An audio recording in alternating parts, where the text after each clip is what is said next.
नमस्कार, आप सभी का बहुत बहुत स्वागत है। मेरा नाम रुबिका लियाकत है। हुंकार किस मुद्दे पर है ये मैं बताऊंगी आपको, लेकिन उससे पहले एक ब्रेकिंग न्यूज सुन लीजिए।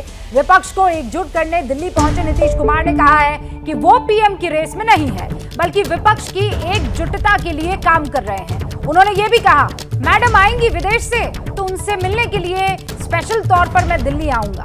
मैडम से माने थे सोनिया गांधी इस वक्त विदेश में है। अभी रिसेंटली उनकी मां का इंतकाल हो गया और इसीलिए वो वहां अपने मायके में है। लेकिन इस बीच देश में बीजेपी के खिलाफ एकता हो जाएगी तो देश का भला होगा। अपने लिए नहीं, देश के लिए एकजुट होंगे। नीतीश कुमार क्या कुछ कह रहे हैं मुलाकातों के दौर के बाद, सुनिए। कर नहीं रहे देश का, ऐसे ही अपना खाली पूरे देश पर कब्जा करने का ही इसका चल रहा है। तो इसलिए एकजुट होना बहुत जरूरी है।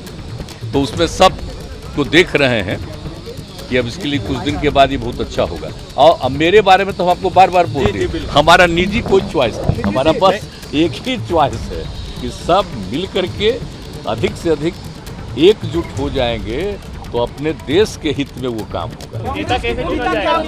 चुना जाएगा, आपस में बात करके चुन लेंगे, कोई दिक्कत नहीं, कोई दिक्कत नहीं। नीतीश जी, मैंने हमको नहीं चाहिए, अन्य जो भी चाहेंगे उसमें देख लिया जाएगा, कर लिया जाएगा। अभी तो कई लोगों से बात हो ही गई है, आगे भी कुछ और लोगों से सब कुछ हो जाएगा और तब जब जरूरत पड़ेगी तो एक साथ भी बैठेंगे, वो तो आगे की बात है। बहुत अच्छा, बहुत अच्छा रिस्पॉन्स। कांग्रेस की भूमिका क्या? एक हम देखने, कांग्रेस वाला भी ठीक है, उनसे भी पूरी बात ठीक है। और मैडम आएंगी, कभी बाहर गई हुई है तो उनसे फिर मिलने के लिए भी आएंगे। तो सुन लिया आपने क्या कुछ कह रहे हैं नीतीश कुमार। और महज नीतीश कुमार की बात नहीं है ना, बात तो पूरे विपक्ष की है और विपक्ष के अलग अलग एजेंडा की है। लेकिन कहा यह जा रहा है कि हम एकजुट होना चाह रहे हैं। वो कैसे, अभी आप समझेंगे। एक बार फिर से आप सभी का मैं स्वागत कर रही हूं हुंकार में। ये देश का सबसे ईमानदार डिबेट शो है। हम देश में जो विवाद हो रहा है उस पर संवाद करने की कोशिश करते हैं। मैं क्लियरली बता देना चाहती हूं, देश हित में होने वाले इस संवाद में आज बात उनकी जो बजा तो रहे हैं अपनी अपनी डफली, छेड़ रहे हैं अपना अपना राग, लेकिन कर रहे हैं विपक्षी एकता की बात। राहुल गांधी भारत जोड़ो यात्रा शुरू कर रहे हैं, आपसे कुछ ही देर में झंडी पकड़ाएंगे। उसके बाद कल ऑफिशियली जो भारत जोड़ो यात्रा है वो शुरू हो जाएगी। इधर बिहार से दिल्ली पहुंचे नीतीश कुमार एक के बाद एक मुलाकात कर रहे हैं, बड़े बड़े लीडर से मिल रहे हैं विपक्ष के। 5 तारीख से जो मिलने का सिलसिला उन्होंने शुरू किया है वो रुकने का नाम नहीं ले रहा है। इनफैक्ट अभी कह दिया कि मैडम आएंगी तो दोबारा आऊंगा। ऐसे में सबसे बड़ी बात यह है कि भारत जोड़ो हो या विपक्ष जोड़ो, क्या ये सब करने से कोई तोड़ पाएगा नरेंद्र मोदी का मैजिक? इस वक्त भारत ही नहीं पूरी दुनिया पर यह मैजिक कायम है। अभी रेटिंग आई थी जिसमें सबसे ज्यादा एक्सेप्टेबिलिटी अगर पूरे दुनिया भर में किसी देश में किसी नेता की है तो वो प्रधानमंत्री नरेंद्र मोदी की 75% के आसपास थी। 2014 से लेकर आज तक जितने भी बड़े चुनाव हुए हैं उसमें आपने देखा कि चाहे वो नोटबंदी रही हो, चाहे वो दूसरे बड़े फैसले रहे हों जिस पर विपक्ष बार बार उनको घेरने की कोशिश कर रहा था, रिजल्ट उनके फेवर में आया। और ऐसे में आज चर्चा इस पर करना जरूरी है कि अब जो विपक्ष लामबंदी की बात कर रहा है अपने अलग अलग एजेंडा के साथ, अच्छा ये भारत जोड़ो विपक्ष जोड़ो का तो मैंने जिक्र किया, उधर अरविंद केजरीवाल कल जो है वो let's make India number 1 again, इस पर अपना मिशन छेड़ने वाले हैं। बातचीत करने के लिए प्रेम शुक्ला जी हमारे साथ जुड़ चुके हैं। राष्ट्रीय प्रवक्ता है बीजेपी के चरण सिंह सापरा साहब, राष्ट्रीय प्रवक्ता हैं कांग्रेस के दिल्ली में ही माधव आनंद जी हैं, प्रवक्ता हैं जनता दल यूनाइटेड जेडीयू के सोमनाथ सिंह रॉय साहब, राजनीतिक विश्लेषक है। शिवम त्यागी जी हमारे साथ जुड़ चुके हैं, राजनीतिक विश्लेषक है। और शुभ्रास्ता हमारे साथ जुड़ चुकी हैं जो कि लेखिका है। प्रेम शुक्ला जी, देख लिया आपने, बहुत एनर्जी लग रही है, पूरी लामबंदी हो रही है। एक भारत जोड़ रहा है, दूसरा विपक्ष जोड़ रहा है और तीसरा भारत को एक बार फिर से नंबर 1 बनाएगा। किसी भी कीमत पर आपके तिलिस्म को तोड़ना है।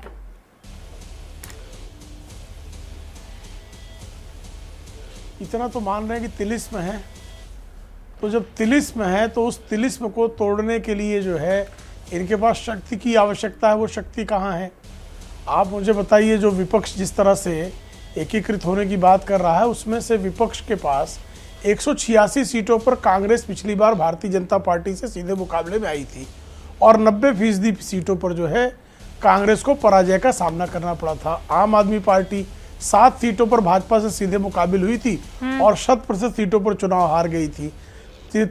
70 सीटों पर सपा बसपा, 80 सीटों पर सपा बसपा मिलकर चुनाव लड़ी थी और भारतीय जनता पार्टी को 64 सीटों पर सफलता प्राप्त हुई थी, यानी 80% सीटों पर भारतीय जनता पार्टी को सफलता नहीं प्राप्त प्रेम जी, हुई। ये तो कल की बात हो गई ना, ये मेरी तो समझ आने में वाले नहीं आ कल रहा की है बात कि- कर रहे जी। हैं। ये कह रहे हैं जनता त्रस्त आज- है, महंगाई, बेरोजगारी, रुबिका जी, इन सारे रुबिका जी, मैं मुद्दों आगे पर की भी बात विपक्ष कर रहा हूं। हाँ, मैं विपक्ष एक पृष्ठभूमि हो बता गया रहा हूं। है।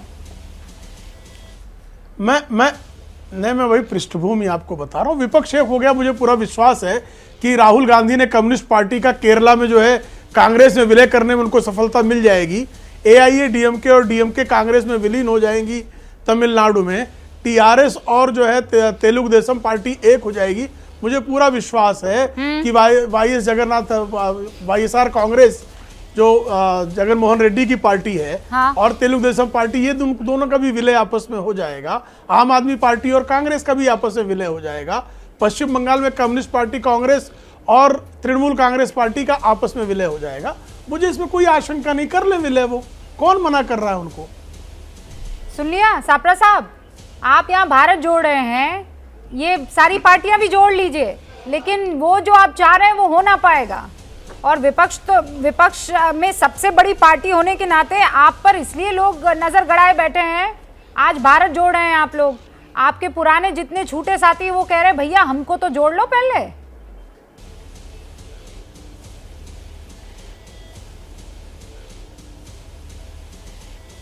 नहीं सापरा साहब, पहले अपने आप को अनम्यूट करना होगा आपको। नहीं ऑडियो नहीं आ रहा है, स्काइप का ऑडियो अनम्यूट करना होगा सापरा साहब। मैं चाहती हूं कि इशारों में आपकी बात समझ जाऊं, पर वो हो ना सकेगा प्रभु।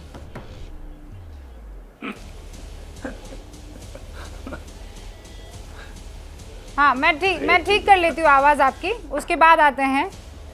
उसके बाद आप मैं चाहती हूँ बुलंद आवाज में आप कहें भारत जोड़ो, कांग्रेस जोड़ो, बाकी तमाम जो नेता चले गए उनको भी जोड़ो। ये मिशन इम्पॉसिबल, फिर क्वेश्चन मार्क आपको दिखाई दे रहा होगा, बहुत सारे चेहरे दिख रहे हैं और प्रधानमंत्री नरेंद्र मोदी आपको दिखाई दे रहे होंगे। मिशन इम्पॉसिबल को क्या पॉसिबल किया जा सकता है, इस वक्त ये डिबेट का विषय है।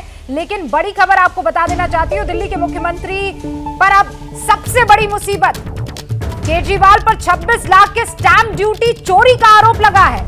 दिल्ली के उपराज्यपाल ने जांच के आदेश दे दिए हैं। 3 प्लॉट को ज्यादा कीमत पर बेचने का आरोप है और कम दिखाया गया है, कीमत कम दिखाई है। 3 प्लॉट को लगभग 4 करोड़ 54 लाख रुपए में बेचा, लेकिन कागज पर महज 72 लाख रुपए दिखाया है। केजरीवाल पर यह बड़ा आरोप, सबसे बड़ी मुसीबत इस वक्त। 3 प्लॉट को ज्यादा कीमत पर बेचा लेकिन दिखाया कम, और इस लिहाज से 26 लाख की स्टैंप ड्यूटी चोरी का आरोप लगा है। दिल्ली के उपराज्यपाल ने इस पूरे मसले पर जांच के आदेश दे दिए हैं। LG ने मुख्य सचिव से बकायदा रिपोर्ट तलब की है। 3 प्लॉट की कीमत कम दिखाई है और मामला यह है कि 3 प्लॉट की जो कीमत थी वो लगभग 4 करोड़ 54 लाख रुपए थी, उसमें बेचा था, लेकिन कागज पर महज 72 लाख रुपए दिखाया गया है। ये अब मामला बहुत आगे जाने वाला है। अब तक मनीष सिसोदिया पर शराब नीति को लेकर तमाम तरीके के आरोप लग रहे थे, उससे पहले सत्येंद्र जैन पर घपले के गबन के आरोप लगे, और अब सीधे दिल्ली के मुख्यमंत्री अरविंद केजरीवाल पर आरोप लग रहा है, स्टैंप चोरी का आरोप लग रहा है, स्टैंप ड्यूटी चोरी का आरोप लग रहा है। दिल्ली के उपराज्यपाल ने इस मसले पर जांच के आदेश दे दिए हैं। आशीष मेरे सहयोगी इस वक्त मेरे साथ जुड़ चुके हैं। आशीष, ये क्या पूरी खबर है? ये तो एकदम नया मामला, एक नया टर्न। जी बिल्कुल, देखिए ये बड़ी बात है जो लेफ्टिनेंट गवर्नर सेक्रेटेरिएट के सोर्सेज ने हमें बताया है कि कंप्लेंट रिसीव हुई थी LG साहब को मुख्यमंत्री अरविंद केजरीवाल और उनकी पत्नी के खिलाफ कि अंडर वैल्यू ऑफ प्रॉपर्टी किया था और टैक्स डिविजन किए थे। मल्टीपल कंप्लेंट थी। बड़ी बात यह है कि इन कंप्लेंट्स को दिल्ली के LG ने चीफ सेक्रेटरी को फॉरवर्ड करके इस पर नेसेसरी एक्शन के निर्देश दिए हैं, यानी कि अरविंद केजरीवाल के खिलाफ कार्रवाई की पैरवी की गई है लेफ्टिनेंट गवर्नर की तरफ से। और इसको देखते हुए हम कह सकते हैं कि अब दिल्ली LG और दिल्ली के मुख्यमंत्री के बीच जो टकराव लगातार दिख रहा था वो काफी ज्यादा बढ़ता जा रहा है। मैं फिर से दोहरा दूं, जो लोकायुक्त के सामने कंप्लेंट थी, उन कंप्लेंट की कॉपी मिली थी एलजी को, और एलजी ने उसके आधार पर चीफ सेक्रेटरी से चीफ मिनिस्टर और उनकी पत्नी के खिलाफ कार्रवाई करने की पैरवी की। आशीष, ये कंप्लेन में है क्या और कोई जानकारी है कंप्लेन किसने की है, कब की कंप्लेन है, एकदम ताजा है कि फाइलों में दबी हुई थी? देखिए, ये पहले की कंप्लेंट है। जैसा मैंने आपको बताया कि ये कंप्लेंट लोकायुक्त को की गई थी सीएम के खिलाफ, और इसमें आरोप लगाए गए थे इन कंप्लेंट्स में। एक नहीं, एक से ज्यादा कंप्लेंट है कि कई जगहों पे प्रॉपर्टीज के अंडर वैल्यूएशन किए गए थे मुख्यमंत्री द्वारा उनकी पत्नी के नाम पर। जिस आरोप के दम पर चीफ सेक्रेटरी से कार्रवाई की मांग की गई है, और इसके साथ ही टैक्स का इवेजन किया गया था। तो संगीन आरोप है दिल्ली के मुख्यमंत्री अरविंद केजरीवाल पर, जिसका संज्ञान लेते हुए इन कंप्लेंट्स को आधार बना करके दिल्ली के लेफ्टिनेंट गवर्नर ने चीफ सेक्रेटरी से इस पर कार्रवाई की मांग की। बहुत बहुत शुक्रिया आशीष जानकारी के लिए। हम दोबारा अपनी डिबेट पर लौटेंगे, लेकिन एक तस्वीर देख लीजिए। कुछ कहने की जरूरत नहीं है। क्या ये मिशन इम्पॉसिबल है कि पॉसिबल है? आज ये सवाल पूछा जा रहा है, इसलिए क्योंकि भारत जोड़ो यात्रा की शुरुआत हो गई है। विपक्ष जोड़ने का कार्यक्रम तो नीतीश कुमार कर ही रहे हैं। केसीआर बिहार में जाकर तमाम लोगों से मिलकर आए, वहां उठ बैठ वाला सिलसिला भी आपने देख लिया। लेकिन क्या ये सब एक हो जाएंगे और मोदी को हरा पाएंगे? आज इस पर बहस हो रही है। सापरा साहब, उस वक्त आप म्यूट थे, अब अनम्यूट मेरे ख्याल से हो चुके हैं। अब मुझे बता दीजिए, भारत जोड़ो कि पहले कांग्रेस जोड़ो? देखिए रूबिका जी, सर्वप्रथम तो जो आपने ये मिशन इम्पॉसिबल मैंने अभी आपके यहाँ स्क्रीन पर पढ़ा, with due respect to all, मैं किसी के ऊपर टच नहीं कर रहा हूँ। मुझे नेपोलियन की वो लाइन याद आई जो मैंने स्कूल में पढ़ी थी कि impossible is the word in dictionary of fool. तो कुछ भी इम्पॉसिबल नहीं है। अगर विपक्ष या नीतीश कुमार भी कोई प्रयास कर रहे हैं, अगर कांग्रेस पार्टी अलग से कोई प्रयास कर रही है, तो मेरे ख्याल से लोकतंत्र के अंदर वो हमारा दायित्व बनता है। हम वो प्रयास कर रहे हैं, वो दायित्व के चलते। आपको याद होगा 2004 में भी इसी तरह से शाइनिंग इंडिया की बात हुई थी, और शाइनिंग इंडिया और अटल बिहारी वाजपेयी जी का व्यक्तित्व मेरे ख्याल से नरेंद्र मोदी जी से भी बड़ा था। लेकिन फिर भी अटल बिहारी वाजपेयी हारे, बीजेपी हारी, उनको कुछ 138 सीटें आई थी, कांग्रेस को 145 सीटें आई, एक गठबंधन बना, यूपीए बनी, और उस यूपीए में डॉक्टर मनमोहन सिंह, जो किसी ने सोचा भी नहीं था। नहीं सापरा साहब, आप सही कह रहे हैं। वो तो इतिहास में दर्ज है ना, उसको तो आप नकार नहीं सकते हैं। एब्सोल्युटली और करेक्ट। आपने जो भी एक चीज बोली है उसमें कहीं भी मैं इधर उधर नहीं करूंगी। लेकिन उस वक्त बीजेपी को छोड़कर कोई इधर उधर भाग नहीं रहा था। बीजेपी के तमाम बड़े सिपाही जो हैं उस वक्त एक ही मिशन में लगे हुए थे। This is not in your case sir, ये आपके केस में कतई नहीं है। आपकी पार्टी तितर बितर है। आपकी पार्टी के तमाम बड़े मजबूत पिलर आपको टाटा बाय बाय कर गए हैं। तो आप 2004 से अपने आप को इस बार तो कंपेयर ना करें, बेहतर रहेगा। यानी उस वक्त की बीजेपी और इस वक्त की कांग्रेस को आप नहीं कंपेयर कर सकते। वहां सब सिपाही के तौर पर काम कर रहे थे। आपके यहां पर आज ऐसा होता हुआ कुछ नहीं दिख रहा है, ये सच्चाई है। देखिए रूबिका जी, कोई तितर बितर वाली बात जो है वो आप तक ही वो तितर बितर वाली बात है। हम तो ये देखते हैं कि कांग्रेस पार्टी जो है वो ये एक फैक्ट्री है, एक कार्यकर्ता निर्माण करने की फैक्ट्री, एक नेता निर्माण करने की फैक्ट्री है। और हम तो यही सिखाते हैं कि भाई जहां भी कहीं रहोगे, फैक्ट्री में माल बनता है और उसके बाद मार्केट में जाकर वो दूसरी पार्टियों द्वारा ले लिया जाता है। रूबिका जी, ये क्या बात है? आप एक सवाल पूछती है, उसका उत्तर पूरा नहीं देती है। थोड़ी ईमानदारी से हम डिबेट कर लेना, मेरे ख्याल से अच्छा रहेगा। तो कांग्रेस पार्टी 136 साल पुरानी पार्टी है। ऐसा बहुत सा समय कांग्रेस ने देखा है। 1977-78 में भी देखा, 88-79 में भी देखा, 98-99 में भी देखा। तो ये दौर से हम गुजरे हैं। तो एक विशाल पार्टी है, हम इसको समय समय पर मजबूत करते रहे हैं। अगर कोई जाता है तो उसकी जगह में नए लोग आते हैं। और जहां तक राहुल गांधी जी की भारत जोड़ो यात्रा का सवाल है, आपने उसका भी जिक्र किया। तो ये राहुल गांधी जी का जो युद्ध है, ये महंगाई, बेरोजगारी और नफरत के विरुद्ध है। जो हम देख रहे हैं कि किस तरह से ये अहंकारी सरकार महंगाई पर कांग्रेस पार्टी जो है और विपक्ष पूरा 2-2.5 साल से जो है वो प्रदर्शन कर रहा है, संसद में भी और सड़क पर भी। संसद में हमें मात्र 25 मिनट मिले बोलने के लिए, इसलिए हमने तय किया कि जो सरकार हमको संसद में नहीं बोलने देती है, उस सरकार के खिलाफ हम लोक अदालत में जाएंगे, लोगों की अदालत में जाएंगे नहीं, और सर, लोगों आप की किसी भी अदालत में हम ये जाइए। उजागर करेंगे आप कि किसी ये में, सरकार बट जो है वो बिकॉज यू अहंकारी mention impossible itself is I am possible, तो मुझे भी एक कहावत अंग्रेजी वाली याद आ गई है, चैरिटी बिगिंस एट होम। तो आप पहले घर पर अपने काम करना शुरू कर दीजिए, और घर से मेरे माने हैं कांग्रेस। आप कह रहे हैं हमें कोई फर्क नहीं पड़ता है, मैं आपको ऐसे दर्जन नाम गिना दूंगी जो आपके मजबूत सिपह सालार थे, जो आपको बाय कहकर चले गए हैं। आप कह रहे हैं हमको कोई फर्क नहीं पड़ता है, तो पार्टी को अगर कोई फर्क नहीं पड़ा है तो जनता को ये देखकर फर्क पड़ेगा कि आप जब उनका ख्याल नहीं रख पा रहे हैं तो आप जनता का क्या ख्याल रख पाएंगे। जब आप अपना परिवार नहीं संभाल पा रहे हैं तो पूरा देश क्या संभाल पाएंगे। ये सवाल तो आपसे पूछे जाएंगे सापरा जी। अब मैं रोक रही हूँ आपको। सुशील कुमार मोदी जी हमारे साथ जुड़ चुके हैं, सर जरा उनका रुख कर लेते हैं। बिहार के पूर्व उप मुख्यमंत्री और बीजेपी के कद्दावर नेताओं में से एक। सुशील जी बहुत बहुत स्वागत है आपका। नीतीश कुमार जिनसे आपके पुराने ताल्लुकात रहे हैं, पुराना रिश्ता है, आप उनको बहुत अच्छे से जानते हैं, जगह जगह वो मुलाकात कर रहे हैं सर, और वो ये कह रहे हैं कि मुझे पीएम नहीं बनना है लेकिन मैं इस पीएम को हरा कर रहूंगा। अभी तक का माहौल शानदार रहा है। देखिए, कोई आदमी दिल्ली जाएगा और किसी को फ़ोन करके कहेगा मैं मिलना चाहता हूँ तो कौन इनकार करेगा। तो मिलने में क्या लगता है। लेकिन क्या ये दावा कर सकते हैं कि अरविंद केजरीवाल और कांग्रेस को वो एक साथ बैठा पाएंगे। क्या केरल के अंदर लेफ्ट और सीपीएम लेफ्ट और कांग्रेस को एक साथ बैठा पाएंगे। क्या बंगाल के अंदर लेफ्ट और ममता बनर्जी को एक साथ बैठा पाएंगे। तो इस पॉलिटिकल टूरिज्म का तो कोई मतलब नहीं है ना। अभी तो दावेदारों की संख्या बढ़ती जा रही है। आज अरविंद केजरीवाल भी यात्रा पर निकल रहे हैं, राहुल गांधी भी यात्रा पर निकल रहे हैं, नीतीश जी भी दिल्ली यात्रा पर हैं। ये तो दावेदारों की संख्या बढ़ती जा रही है।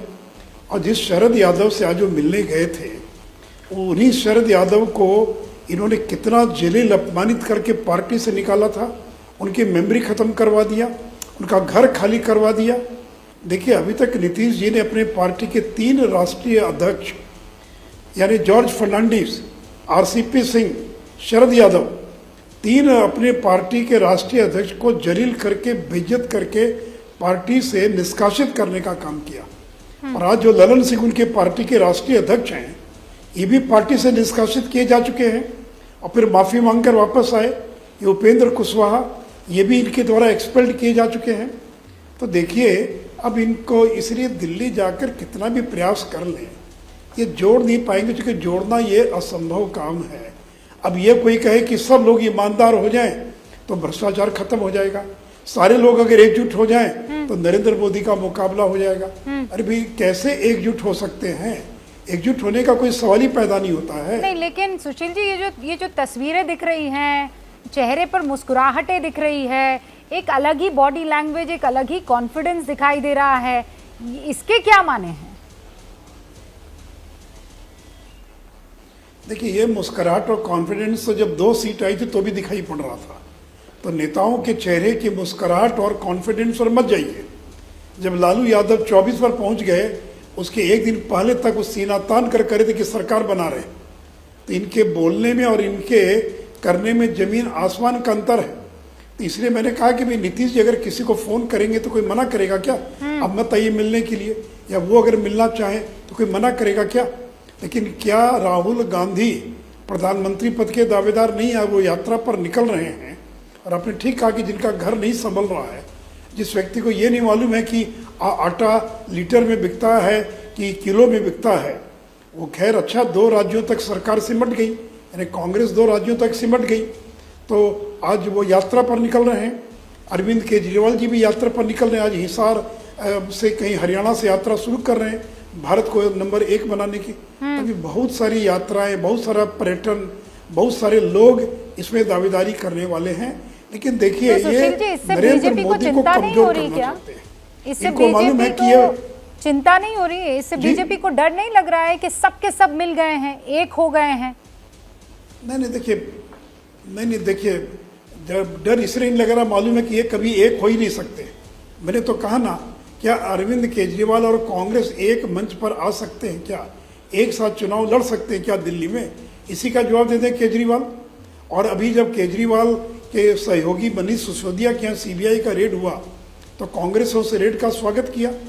और जब नेशनल हेराल्ड मामले में जब सीबीआई ईडी का रेड हुआ या कार्रवाई हो रही थी तो संसद के अंदर तृणमूल कांग्रेस और आम आदमी पार्टी के लोगों ने चुप्पी साध लिया। तो इसलिए मैंने कहा ना कि यह तो वैसे ही है कि देश के सारे लोग अगर ईमानदार हो जाएं तो भ्रष्टाचार खत्म हो जाएगा। भाई हर राज्य का अपना अलग अलग स्थितियां हैं, किसी की लड़ाई किससे, किसी की लड़ाई किससे। तो सुशील जी, ये कोई तो एक कभी ऐसा मंच पर चेहरा आ ही नहीं आपको सकते। आज की तारीख फिर में क्या ये दिखाई दे देश रहा है एक जो इनको बांध सकता है? ममता बनर्जी, आप कह रहे हैं अरविंद केजरीवाल और राहुल गांधी तो एक साथ मंच पर आ ही नहीं सकते, लेकिन कोई एक चेहरा, जैसे नीतीश बाबू कह रहे हैं मैं फेविकॉल हूं, मैं सबको बांधूंगा। देखिए वो मालूम पड़ जाएगा ना कि वो फेविकॉल है या क्या है। देखिए इनका मुख्य उद्देश्य है कि एक नरेंद्र मोदी को कमजोर कर दिया जाए, देश में एक कमजोर सरकार बने, एक मजबूत प्रधानमंत्री न बने, एक ऐसा प्रधानमंत्री बने जिसका अपना पूर्ण बहुमत नहीं हो। और देखिए देश अब 90 के दशक में लौट के नहीं जाना चाहता है। लोगों ने गुजराल, देवगौड़ा, चंद्रशेखर, चौधरी चरण सिंह, इन सारे दौर को देखा है कि फिर एक बार कहीं कटोरा लेकर अंतर्राष्ट्रीय मॉनेटरी फंड के दरवाजे पर न जाना पड़े। अगर कल पाकिस्तान और चीन का मुकाबला करना है तो क्या कोई कमजोर प्रधानमंत्री मुकाबला कर पाएगा? इनका उद्देश्य इतना ही है। और जो नीतीश जी अपने राज्य में 2 लोकसभा की सीट नहीं जीत पाए, जिनकी अपनी सीटों की संख्या 115 से घटकर धीरे धीरे 45 पर पहुंच गई, वो सपना देख रहे हैं, वो नरेंद्र मोदी का मुकाबला करने की बात कर रहे हैं। देखिए चर्चा में आगे इनका एक ही उद्देश्य था कि पिछले 2-3 साल से चर्चा में नहीं थे, लाइमलाइट में नहीं थे। अब दिल्ली आए, गठबंधन तोड़ दिया, रोज मीडिया में छप रहा है, रोज फोटो छप रही है उनकी। बस इतना ही उनका मकसद, इससे ज़्यादा का, इनसे ज़्यादा उनका मकसद क्या हो सकता है? और इनको लालू यादव पर भरोसा है क्या, या लालू यादव को इन पर भरोसा है क्या कि कब धोखा दे देंगे? तो लालू यादव तो खुद ताक में बैठा है कि कब जनता दल यू को तोड़कर अपने बेटे को बिहार का मुख्यमंत्री बना दे। आप ये कह रहे हैं कि यहाँ पीछे अलग ही खेल चल रहा है बिहार में, ये सरकार पूरा अपना टर्म नहीं कर पाएगी? जी भी 114 विधायक हैं तेजस्वी यादव के साथ और 3 बाई इलेक्शन है, 4 विधायक जो हैं ये मांझी जी के, जो कभी भी पाला बदल सकते हैं। तो जिस दिन चाहेगा तेजस्वी यादव या लालू यादव 2 विधायकों का समर्थन लेकर, और चूंकि स्पीकर राष्ट्रीय जनता दल का है तो जनता दल को तोड़ देगा। तो नीतीश जी अपनी सरकार बचाए, अपनी पार्टी बचाइए, सरकार नहीं अपनी पार्टी बचाइए। इनके पार्टी में बगावत हो रही है, भी मणिपुर में क्यों चले गए, अरुणाचल में क्यों चले गए? वो उनको इस निर्णय से वो सहमत नहीं थे कि नीतीश जी ने जो कांग्रेस के साथ हाथ मिला लिया, तो मणिपुर और अरुणाचल के जो विधायक हैं वो कांग्रेस के साथ जाना नहीं चाहते थे। और आज भी जनता दल यू के बड़ी संख्या में विधायक हैं जो या तो टूट कर चले जाएंगे राष्ट्रीय जनता दल में, कुछ हमारे साथ आ जाएंगे और कुछ चले जाएंगे कांग्रेस के अंदर। आगे भविष्य क्या इनकी पार्टी का? 2025 के बाद नीतीश कुमार की पार्टी का भविष्य क्या है? इसमें तो कोई विरासत है नहीं, कोई परिवारवादी पार्टी है नहीं, तो इनकी पार्टी का क्या होगा? तो विधायक भी तो देख रहे जनता दल यू के कि उनका भविष्य कहाँ पर है, किनके साथ उनका भविष्य है। तो इसलिए देखिए बिहार के अंदर एक राजनीतिक अस्थिरता, एक राजनीति प्रारंभ हो गई। अब तो काम, विकास का काम गौण हो गया, अब तो विकास गौण, और यही उठा पटक राजनीति। दिल्ली पटना हफ्ते में 5 मंत्री दिल्ली कैंप कर रहे हैं, बिहार की चिंता नहीं है। तो बिहार सरकार के 5 मंत्री दिल्ली में नीतीश जी के साथ कैंप कर रहे हैं। तो हफ्ते में 3 दिन दिल्ली, 3 दिन पटना।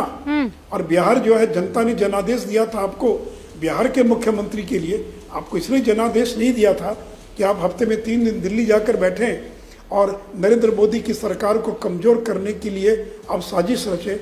इसके लिए आपको लोगों ने वोट नहीं दिया था। और देख लेंगे अगला चुनाव, इनको लगता है कि महागठबंधन हो गया। तो मैं आपको याद कराना चाहता हूँ 2019 में उत्तर प्रदेश में भी तो महागठबंधन बना था, मायावती और ये समाजवादी पार्टी, अखिलेश यादव। और क्या मीडिया ने कहा था और क्या हुआ? 64 सीट हम जीते। तो आप ये कह रहे हैं कि गठबंधन बना देने से कोई वोट एक दूसरे को ट्रांसफर नहीं होता। आप ये कह रहे हैं कि आने वाला जो भविष्य है वो बहुत ज्यादा सुनहरा इन विपक्षी पार्टियों का और खासकर बिहार में नीतीश बाबू का लग नहीं रहा है। बहुत बहुत शुक्रिया सुशील साहब हमसे बातचीत करने के लिए। तो सुशील मोदी ने यहाँ कुछ बड़े आरोप लगाए हैं और सारे खास मेहमान हमारे साथ बने हुए हैं। माधव आनंद जी, मैं चाहूंगी अब आप इस पर अपनी प्रतिक्रिया दे दीजिए। मैं तीखी भी जोड़ देती हूँ अगर आप चाहें तो। देखिए, आदरणीय सुशील मोदी जी कितने क्लोज रहे आदरणीय नीतीश कुमार जी की, सबको पता है। और यही सुशील मोदी जी नीतीश जी के लिए क्या क्या अच्छे शब्दों का भी एक्सटेंड करने का काम किया। आज स्वाभाविक है, आज हम लोग का गठबंधन किसी दूसरे दल के साथ है, इनके साथ हम लोगों ने गठबंधन तोड़ा है, तो इनसे हम लोग आशा भी बहुत ज्यादा नहीं रख सकते हैं कि भाई विपक्षी एकजुटता का जो मुहिम हम लोगों ने चलाया है, जो पीड़ा आदरणीय नीतीश कुमार जी ने उठाया है, उसका वो समर्थन करेंगे। और अब देखिए, लोकतंत्र के लिए जरूरी है कि विपक्ष जो है सो मजबूत हो, और विपक्ष मजबूत होगा तो देश भी मजबूत होगा। और इसमें चाहे कांग्रेस हो या आम आदमी पार्टी हो या आदरणीय नीतीश कुमार जी की भूमिका हो, अगर जनता से लगातार संवाद कर रहे हैं, लोगों से मिल रहे हैं, नहीं तो एक सेकंड माधव आनंद जी, तो आप 2024 में तैयारी क्या मजबूत विपक्ष की कर रहे हैं? देखिए, जब विपक्ष मजबूत होगा तभी तो हम लोग चुनाव लड़ेंगे ना। हम लोग का किससे विचारधारा की लड़ाई है, बीजेपी के साथ हम लोग की लड़ाई है। तो बीजेपी को अगर टक्कर देनी है तो स्वाभाविक है तमाम विपक्षी पार्टियों को एकजुट होना पड़ेगा, और इसी मुहिम में आदरणीय नीतीश कुमार जी लगे हुए हैं। और आप भी रूबिका जी, आप भी इसी देश के निवासी हैं, आप भी चाहती होंगी कि जैसे विपक्ष जो है सो मजबूत हो। विपक्ष मजबूत होगा तभी लोकतंत्र सुरक्षित रहेगा। और आज देश में जितनी समस्याएं, नहीं सही कह रहे हैं आप, डेमोक्रेसी में विपक्ष को मजबूत होना जरूरी है, लेकिन यहाँ पर मजबूती तो नीतीश कुमार को अपनी चाहिए, राहुल गांधी को अपनी चाहिए, ममता बनर्जी को अपनी चाहिए, केसीआर चाहते हैं मैं मजबूत हो जाऊं। यहाँ पर आप देख रहे हैं सबको अपनी अपनी मजबूती चाहिए। यहाँ विपक्ष एकजुट तो हो जाएगा, लेकिन उसमें कहेगा मैं सबसे मजबूत तो मैं तुम्हारा लीडर। इससे कौन पार पा पाएगा? शुभ्रास्ता जी, पूरा खेल तो यहाँ आकर रुक जाएगा ना। बनने जा रहा हूँ, आदरणीय नीतीश कुमार जी ने तो हमेशा खंडन किया कि मैं प्रधानमंत्री के रेस में नहीं। क्या ममता बनर्जी ने कहा कि मैं प्रधानमंत्री का चेहरा हूं, या क्या अखिलेश जी ने कहा? किसी ने नहीं कहा, ये सब आप लोग बता रहे हैं। नहीं माधव आनंद जी, देखिए मैं राजनीतिज्ञ नहीं हूं, लेकिन आप लोगों के साथ बड़ा उठना बैठना है और ये खेल तो मैं भी समझती हूँ। कभी कोई ये बात कहता है माधव आनंद जी, आप कहेंगे कि मुझे पार्टी का अध्यक्ष बनना है, पर मन में तो आपके भी लड्डू फूटेगा ही ना। आप भी चाहेंगे ना कि मुझे पार्टी का अध्यक्ष बनना है। सापरा साहब कभी कह पाएंगे कि मैं चाहता हूं एक दिन उस अध्यक्ष पद की कुर्सी पे मैं बिराजूं? वो कहेंगे थोड़ी, वो अपने अपने लोगों को आगे बढ़ाएंगे। नीतीश बाबू आपको आगे बढ़ाएंगे, तो आप कहेंगे मेरा नेता कैसा हो, नीतीश बाबू जैसा हो, मेरा पीएम कैसा हो, नीतीश बाबू जैसा हो। ये तो हम भी समझते राजनीति का खेल। अब शुभ्रास्ता जी को बात रखने दीजिए, माधव आनंद जी, फिर मैं आऊंगी आपके पास। शुभ्रास्ता जी। रूबिका जी, पिछले कुछ दिनों में जो ये बात चल रही है विपक्षी एकता की, इसको सुन करके ऐसा लगता है जैसे देश में जो विपक्ष है वो बिल्कुल साधुत्व की ओर बढ़ चुका है, संतत्व की प्राप्ति हो चुकी है। इन लोगों को एक्चुअली पॉलिटिकल पार्टीज डिसबैंड कर देनी चाहिए अपनी, और एक एनजीओ खोल लेना चाहिए। और उस एनजीओ का चूंकि घोषित कोई गोल भी नहीं है, नरेंद्र मोदी को हराने के अलावा इनकी अपनी कोई स्वतंत्र विचारधारा तो है नहीं। ये एक विचारधारा के खिलाफ खड़े हैं, लेकिन इनकी विचारधारा क्या है ये क्लियर भी नहीं है। तो मुझे लगता है देश का बहुत भला होगा अगर ये सारे साधु संत एक साथ चले आए और कहें कि हमें देश का, समाज का भला करना है। क्योंकि कोई प्रधानमंत्री बनना नहीं चाह रहा। इतने भोले लोग हैं ये कि राजनीति में 40-40 साल, 50-50 साल राजनीति करने के बाद भी इनको कोई लालसा नहीं है पद की। ना तो इन्होंने पद के लिए, बिहार में जो भी ड्रामा हुआ, ना तो पद के लिए ड्रामा हुआ।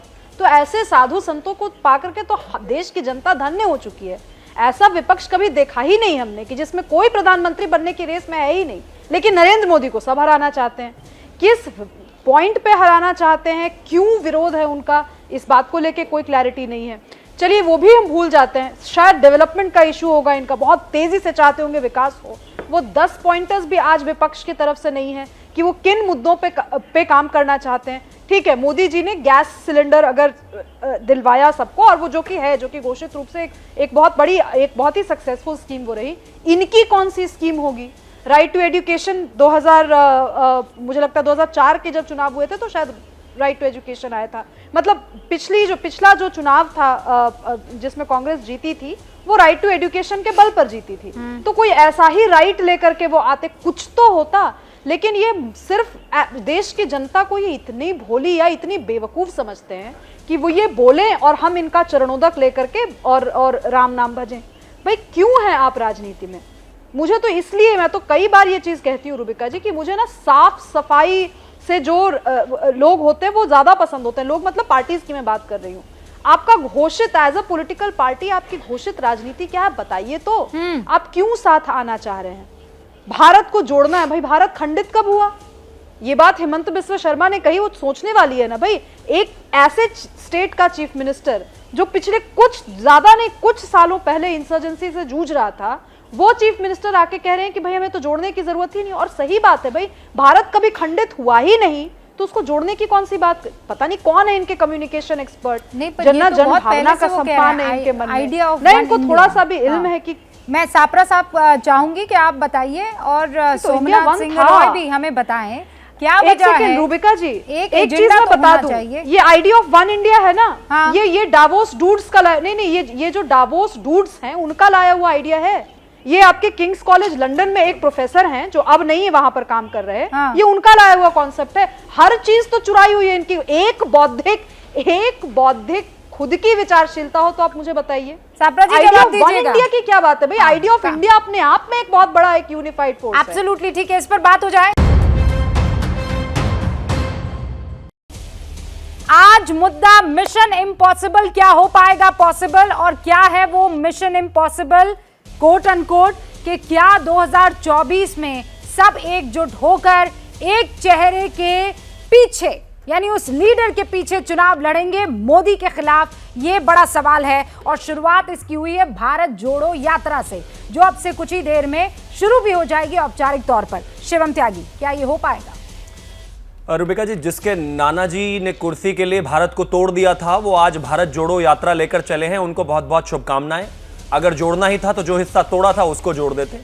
दूसरी बात यह भी है कि ये इस देश के लिए, आपके लिए और इस पैनल पे बैठे हुए सभी लोगों के लिए गर्व और गौरव की बात है कि इस देश में राहुल गांधी 150 दिन पहली बार एक साथ रहेंगे।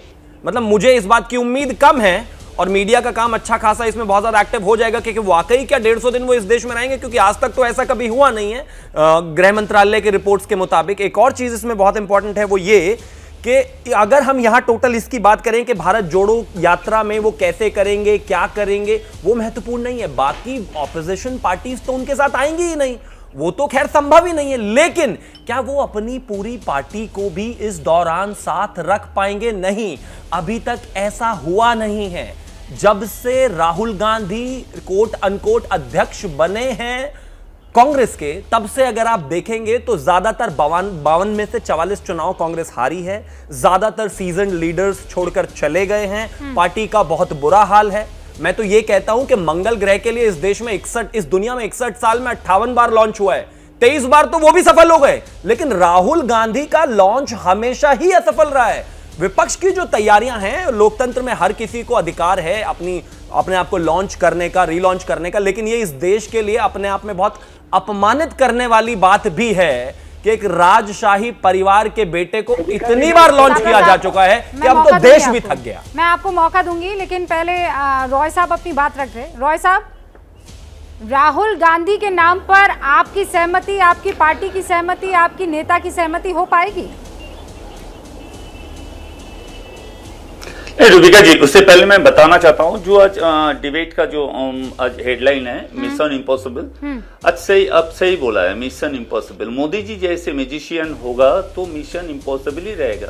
अब देखिए ना, हेमंत बिश्वा शर्मा, नारायण राणे, शुभेंदु जैसे करप्टेड पॉलिटिशियन लोग मोदी जी जैसे मैजिशियन का हाथ में आने का बाद सब साधु हो गया।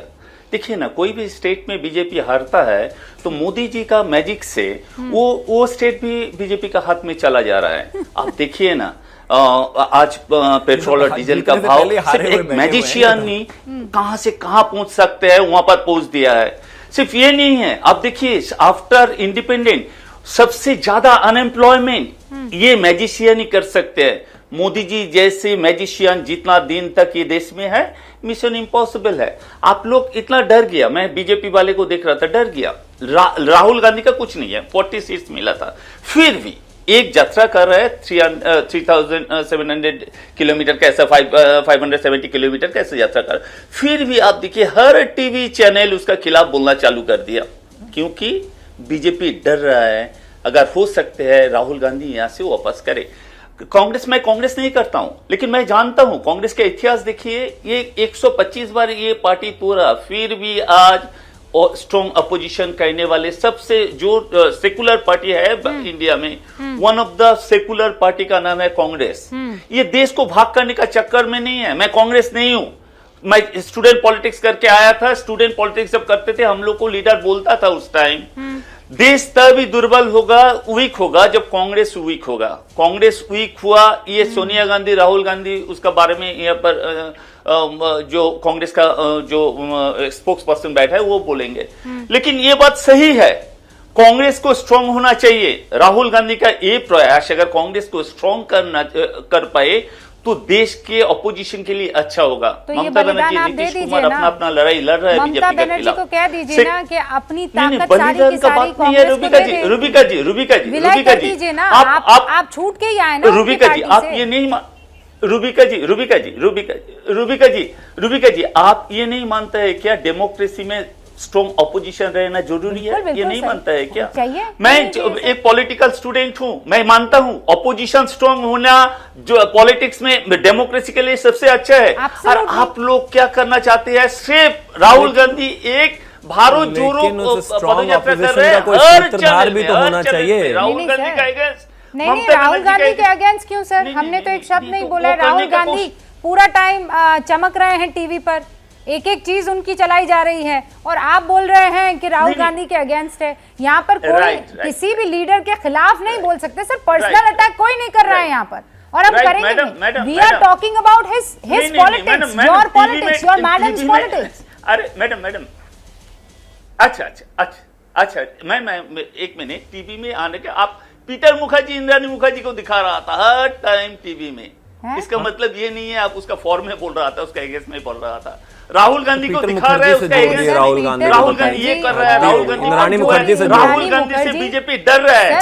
ममता बनर्जी, नीतीश कुमार से डर रहे हैं, इसीलिए अभी हर चैनल में राहुल गांधी को मर्डरर बता रहे हैं। बताइए उसको अगेंस्ट में बोलो, आपका क्या प्रॉब्लम है? एक पॉलिटिकल पार्टी, ये क्राइम की स्टोरी थी, अगर उसका प्रोग्राम क्या कर रहे हैं आप? माना आप पॉलिटिक्स के स्टूडेंट रहे हैं, राहुल गांधी, पर इसका मतलब ये थोड़ी कि आपका आईक्यू लेवल इतना डाउन हो जाएगा कि आप खबर को खबर मानने से इनकार कर देंगे। इतनी बार तो इस देश के किसी नेता की लॉन्चिंग नहीं दिखाई होगी इस देश की मीडिया ने जितनी राहुल गांधी की दिखा दी। सापरा जी जवाब दीजिए। एक पॉलिटिकल पार्टी का उसका इतना अधिकार सोमनाथ सिंह रॉय, आज आप मुझे सोमनाथ सिंह रॉय कम, निरुपमा रॉय ज्यादा दिखाई दे रहे हैं। आप इतना इमोशनल हो रहे हैं राहुल गांधी को लेकर। मैं तो कह रही हूँ सर, भारत जोड़ो यात्रा छोड़िए आप, ये जितनी भी पार्टियां कांग्रेस से टूटी हैं उनको जोड़ दीजिए आप, और शुरुआत आप टीएमसी से कीजिए। टीएमसी को कांग्रेस के साथ जोड़ देना चाहिए सर। मैं आम आदमी हूं, मैं जानता हूं बीजेपी गवर्नमेंट ये देश के लिए खतरा है। हाँ ठीक है सर, सापरा जी जवाब दीजिए। आपने एक वोट अपने नाम कर दिया, आज भारत जोड़ो यात्रा शुरू करके आपने सिंह रॉय साहब का वोट अपने नाम कर लिया। मुबारकबाद सर, घर में बैठे शुरुआत हो गई आज से। कितना खतरनाक पार्टी है। समझ गई सर, समझ गई सर, समझ गई मैं। हाँ समझ गई सर, समझ गई। सापरा जी मुबारकबाद हुई है, और धीरे धीरे जब ये 3570 किलोमीटर की यात्रा जब खत्म होगी, 150 दिन का जो ये प्रवास है, जो पदयात्रा है, ये पूरी होगी, तो भारतीय जनता पार्टी को भी पता है कि तब तक कांग्रेस पार्टी का जन सम्मान बढ़ जाएगा, कांग्रेस पार्टी मजबूत होगी। इसीलिए शिवम त्यागी जैसे जो प्रवक्ता है वो बौखला जाते हैं। मैं उनकी ओछी बातों में नहीं जाना चाहूंगा, लेकिन सच्चाई भी बतानी जरूरी है कि भाई आज दौर क्या है। सर आप इस देश की जनता को मूर्ख समझते हैं क्या सापला जी? कांग्रेस वाले मूर्ख समझते हैं क्या? 150 दिन पदयात्रा करेंगे राहुल गांधी तो जनता का संवाद जुड़ जाएगा आपसे। बाकी के 175 दिन तो देश से बाहर रहते हैं, आज 150 दिन रहकर चुनाव के करीब आके शिवम त्यागी जी बीच में नहीं, सापरा जी को अपनी बात कंप्लीट करने दीजिए। हाँ सर, सापरा जी बोलिए। तो जनता को ये भी बताना जरूरी है कि आज जुमलों और झूठ का दौर जो है वो आ गया है। इन्होंने क्या किया, वादा खिलाफी की देश के नौजवानों से, ठीक है। वादा किया कि 2 करोड़ नौकरियां हम प्रति वर्ष देंगे, सापरा जी, मैं और तो फिर चाहती हाथ हूँ खड़े कर दिए वादा आपकी खिलाफी। पार्टी में इस देखिए, मेरी वक्त बात जो पूरी होने दीजिए नहीं, रूबिका जी, सापरा जी, आपने बस बहुत एक बात समय के सुनिए। बाद मुझे मौका दिया। सुनिए ना देखिए, सापरा मेरी बात पूरी है। अच्छा, ठीक मुझे है, 30-40 सेकंड आपको देने पड़ेंगे। हाँ, मैं 30 सेकंड देती हूँ, ऐसे नहीं, टाइमर लगा ऐसे। देती हूँ। हाँ, लगाइए। हाँ, तो बोलिए। ये वादा खिलाफी, इसके बाद में जिस तरह से जीएसटी लगी है जीवन आवश्यक वस्तुओं पर, या पेट्रोल डीजल जिस तरह से महंगा हुआ है, आपने पेट्रोल डीजल के माध्यम से 27 लाख करोड़ रुपया कमाया पिछले 8 वर्षों में, मुनाफाखोरी की है। हाँ, तो ये आपकी मुनाफाखोरी, वादा खिलाफी और जो झूठ और लूट चल रही है, इसके खिलाफ ये भारत जोड़ो यात्रा है, ये राहुल गांधी जी निकाल रहे हैं। और इस पर पर्दा डालने के लिए आप क्या करते हैं, आप जातिवाद का सहारा लेते हैं। आप बातें, जब समय आता है तो पर्दा डालने के लिए आप बातें करते हैं, रमजान, शमशान, इस तरह की बातें आप करते हैं, कब्रिस्तान की बातें, हलाल, हिजाब, ये तमाम सारी बातें करके आप ध्रुवीकरण को फैलाते हैं। समाज के अंदर जातिवाद के जरिए से और ध्रुवीकरण के जरिए से जो जहर फैल रहा है, उस जहर को फैलने से भी रोकना है। वो जहर भारत को तोड़ रहा है, ठीक है, और इसीलिए हम भारत को जोड़ रहे हैं। लोकतंत्र को तोड़ने जा रहा है। आपको इसलिए हम शमशान, उसको सुरक्षित कब्रिस्तान, रखने के लिए ये भारत जोड़ो यात्रा हमने निकाली है। आपको ये सब तो याद रहता है, लेकिन भगवा आतंकवाद आपको याद नहीं रहता है। यहीं पर आकर आप तोड़ देते हैं ना सर मामला, और फिर आप कहते हैं हम भारत को जोड़ रहे हैं। मेरे पास वक्त की कमी है सर, लेकिन ये सोच लीजिए ना, ये समझ लीजिए कि आप एक पक्ष को लेकर तो बहुत एकदम वोकल हो जाते हैं और दूसरे को दबाने की पूरी कोशिश करते हैं, उसके अगेंस्ट रहते हैं, और इसीलिए फिर कहा जाता है कि आप डिवाइड एंड रूल वाली पॉलिसी खेल रहे हैं। बहुत बहुत शुक्रिया आप सभी का। जैसे ही घड़ी का काटा दोपहर 2:30 पे आए, बबीता जी का दिल सास बहू साजिश के लिए मचल जाए। और ये है इनकी बहू, पूरे दिन ऑफिस की टेंशन हो जाए गॉन जब ये करें अपना फेवरेट शो फ्री टाइम पे ऑन। इनकी तरह आप भी देखें अपना फेवरेट शो अपने टाइम पर और डाउनलोड कीजिए एबीपी लाइव ऐप अपने स्मार्ट टीवी पर।